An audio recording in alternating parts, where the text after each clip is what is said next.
அன்னையே தந்தையே குருவே மேல்மருவத்தூர் ஆதிபராசக்தி இந்த இனிய விழாவுக்கு வருகை புரிந்திருக்கின்ற அனைத்து இந்திய முதலியார் பிள்ளைமார் சங்கத்தின் துவக்க விழா மற்றும் அறிமுக விழா கூட்டத்திற்கு வந்திருக்கின்ற சங்கத்தின் பொதுச் செயலாளர் சென்னை கல்லூரியின் தலைவரும் திரு RSK ரகுராம் அவர்களே,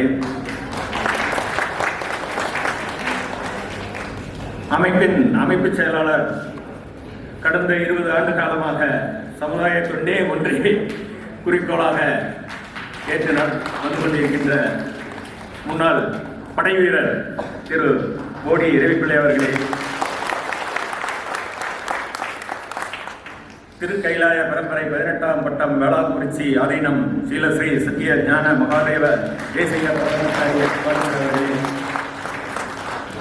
farmer home minister of India and president of Akhil Bharat பயாஸ்தா மகாசபா ஆனரபிள் சுபாஷ் காந்த் சாய் அவர்களே,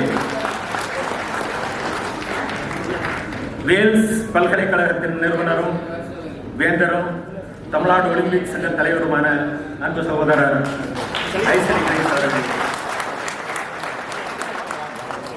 former Chief Secretary of Maharashtra and the founder of Film Development Corporation of Maharashtra, Mr. Govind Soros IAS அவர்களே, National Working President Akhil Bharat Bayasta Maharashtra, Mr. Uday Sahai IPS அவர்களே,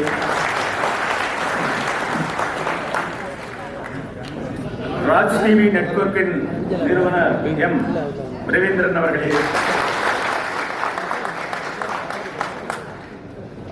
hotel heritage residency நிறுவனம் மற்றும் நாகரத்னம் அம்மாள் கலை மற்றும் அறிவியல் கல்லூரியின் நிறுவனமான doctor Jagadeesan அவர்களே, நாமக்கல் தங்கம் மருத்துவமனை மற்றும் தங்கம் கேன்சர் சென்டர் நகைச்சுவை டாக்டர் விழவேல் அவர்களே, நாமக்கல் அபிராமி கிட்னி கேர் நிறுவன டாக்டர் தங்கவேலு அவர்களே, ரிவர்வியூ ஹாஸ்பிட்டல் நிறுவனரும் சோழிய வேளாண் சங்கத்தின் மாநில துணைத் தலைவருமான டாக்டர் VJ செந்தில் அவர்களே, தமிழ்நாடு சைவ வேளாளர் பேரவை நிறுவனர் மற்றும் தலைவருமான புளியரை திரு ராஜா அவர்களே, நாமக்கல் சோழிய வேளாண் சங்க தலைவரும் சோழ குரூப் ஆஃப் கம்பெனியின் நிறுவனமான டாக்டர் KR ராஜவேல் அவர்களே, மதுரை மங்கையரசி கல்விக் குழுமத்தின் நிர்வாக அரங்காவலரும் செயலாளருமான R. அசோக்குமார் அவர்களே, ஈரோடு கலை மற்றும் அறிவியல் கல்லூரி இந்து குளோபல் பள்ளியின் நிறுவனரும் பொருளாளரும் KKB குரூப் ஆஃப் கம்பெனியின் உரிமையாளருமான திரு அருண்குமார் பழனிசாமி அவர்களே, தென்னிந்திய அகில பாரத கஸ்தியா மகாசபையின் தேசிய ஒருங்கிணைப்பாளர்களே, சமீரா மற்றும் லோட்டஸ் நிறுவனத்தின் நிறுவனர் அன்பு தம்பி முருகேசன் அவர்களே,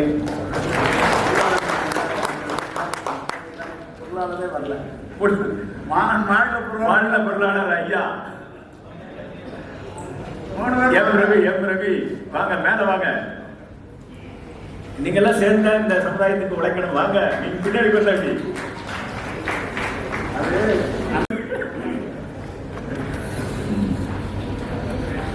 இவங்க 3 பேர் நம்ம செயல் வீரர்கள் பாருங்க.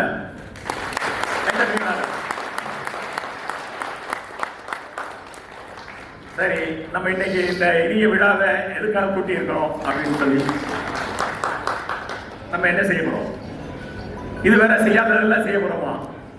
இல்ல வேற யாரும் செய்ய முடியாததை செய்ய போறோமா? ஒண்ணும் இல்லை.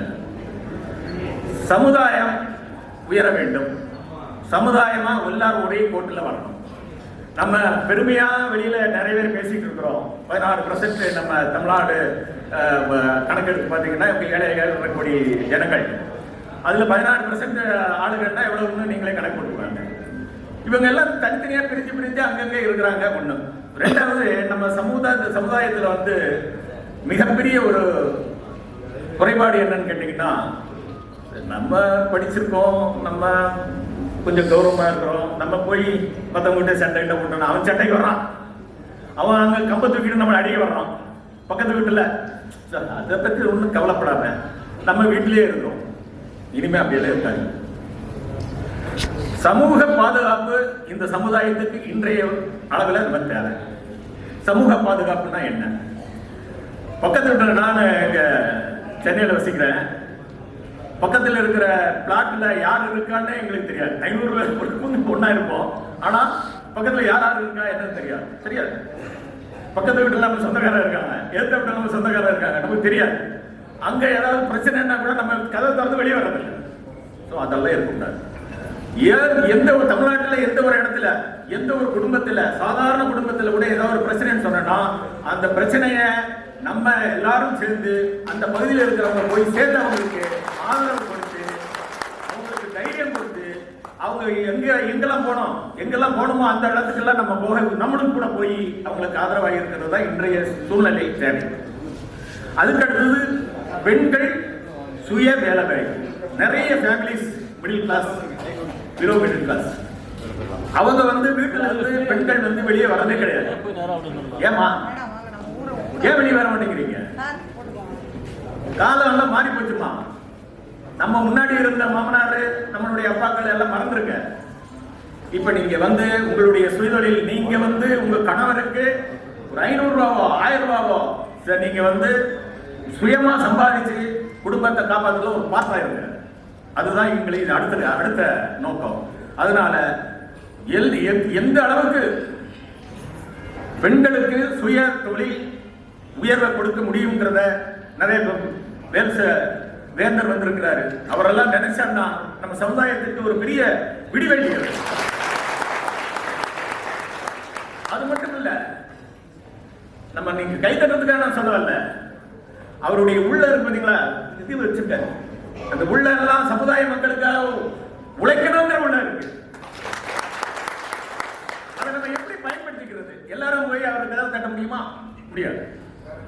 அதுதான் இந்த மாவட்ட லெவல்ல, மாநில லெவல்ல அமைப்புகளை ஏற்பாடு பண்ணி அவருக்கு வேண்டியவங்க, அவருடைய நேரடி தொடர்பில் இருக்கிறவங்களை எல்லாம் பிடிச்சு அவங்களுக்கு வேண்டிய, நம்மளுக்கு வேண்டிய எல்லா வசதிகளையும் வாய்ப்புகளையும் அவரால் முடிந்த அளவு செய்யக்கூடியதுக்கு ஏற்பாடு பண்றதுதான் இந்த அமைப்பு.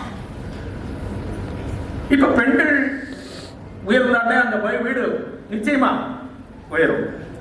மாணவர் கல்வி நம்ம சமுதாயத்துல பெருமையா சொல்லலாம். ஐயா, எத்தனை கல்லூரிகள், தம்பியோட கல்லூரி மாதிரி நம்ம ரகுராம் ஐயாவுடைய நிறுவனம் பார்த்துருப்பீங்க நீங்க, இந்த வளாகம் இது மாதிரி கிட்டத்தட்ட 500 கல்லூரிகள் இருக்கு. நம்ம வேந்தர் அவர் நிகர்நிலை பல்கலைக்கழகத்துடைய வேந்தர். இது மாதிரி 3 பல்கலைக்கழகம் நம்ம ஆளுக மார்க்கெட்டில் சொல்லலாம். நம்ம சொந்தக்காரங்க 3 பேர் வேந்தரா இருக்காங்க. விஐடி இருக்கு, எம்ஜிஆர் பல்கலைக்கழகம். இதே மாதிரி நிறைய கல்லூரிகள் இருக்கிறது. அந்த கல்லூரியில நம்ம அவங்க கிட்ட நம்ம ரொம்ப கேட்க வேண்டாம். ஒரு ரைட், முன்னுரிமை. எந்த காலேஜில் படிக்கணும், எது படிக்கணும், அந்த சூழ்நிலை, மாணவனுடைய +2 முடிஞ்சாலும் சரி, இல்லை 10th முடிஞ்சாலும் சரி, பெற்றோருக்கு பக்கு அவனை எங்கடா ஃபிட்டப் பண்றது. அந்த ஃபிட்டப் பண்றதுக்கு கவலைப்படாதீங்க. நம்ம சமுதாயத்தில் இருக்கிற காலேஜுகளுக்கு முன்னுரிமை. ஏதோ ஒரு ஃபீஸ் இருந்தானா ஏதோ கொஞ்சம் கன்ஸ்ட்ரக்ட் போதும் நமக்கு. அதோடு மாணவர்கள். அடுத்தது தொழில் ஒருங்கிணைப்பு. நம்ம சமுதாயத்தில் இருக்கிறவங்களே ஜீரோல இருந்து, ஜீரோன்னா சாதாரண பெட்டி கடையில இருந்து 1000, 2000, 10,000 கோடி பிசினஸ் பண்ற நிறுவனங்கள் இருக்கு. தெரியுமா? உங்களுக்கு யாருக்காவது தெரியுமா? இருக்காங்கம்மா, இருக்காங்க ஐயா. அவங்களை எல்லாம் ஒருங்கிணைத்து அவங்களுடைய பொருள் நம்ம வாங்குற, நம்ம பணத்தை அவங்ககிட்ட கொடுக்க, ஏதோ ஒரு கன்ஸ்ட்ரக்ஷன், நம்ம ஆளுங்க நல்லா இருக்கிறாங்க, நாமளும் நல்லா இருக்கோம். இதுதான் B2Bங்கிறத வர்த்தக ஒருங்கிணைப்பு. அடுத்தது மிகப்பெரிய சமாச்சாரம். பிள்ளைகள் வயசாயிருச்சு, வந்துருச்சு, அதுக்கு அவங்கள செட்டில் பண்ணணும், கல்யாணம் பண்ணணும். தொழில் எல்லாம் நம்ம பண்ணிக்கிறோம். தொழில் எல்லாரும் ஏதாவது ஒரு படிச்சுட்டாங்கன்னா அவங்க வேலை வாங்கி கொடுக்கறது போறது வர்றது அதெல்லாம் பண்ணிடலாம். இந்த சம்பந்தம் இருக்கே, மாப்பிள்ளை தேடுற படலம், பெண்ணு தேடுற பலம் ரொம்ப கஷ்டம். யாரோ சொல்றாங்க நம்ம போய் அதுல ரிஜிஸ்டர் பண்றோம், இதுல ரிஜிஸ்டர் பண்றோம். அவங்க சொல்றான் இந்த பையன் ரொம்ப ரொம்ப நல்ல பையன் ஐயா. எல்லாமே கல்யாணம் ஆகி 6 மாசம் கழிச்சு 2 பேருக்கும்.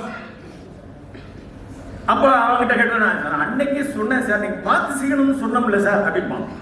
இந்த பிரச்சனைகளை முற்றுப்புள்ளி வைக்கிறதுக்காக திருமண பந்தத்தை ஏற்பாடு பண்றது இந்த அமைப்பு. அப்புறம் மருத்துவ உதவி உங்களுக்கு நல்லா தெரியும். இன்றைய காலத்தில் நம்ம சமுதாயத்தில் இருக்கிறவங்களும் ஹாஸ்பிட்டல் நடத்துறாங்க, எல்லாம் நடத்துறாங்க. ஸோ இவங்க இந்த மருத்துவ சமாச்சாரத்தில் ஒரு சாதாரணமாக ஒரு தலைவலின்னு போனோம்னா ஏதோ ஒரு டெஸ்ட் ஒரு 20,000 30,000 40,000 டெஸ்ட் போட்டு தட்டி அவங்க எங்கேயே கடனை வாங்கிட்டு போய் அதெல்லாம் பார்க்க வேண்டிய சூழ்நிலை இருக்கு. அதனால இப்போ நாங்கள் எல்லாருக்கும்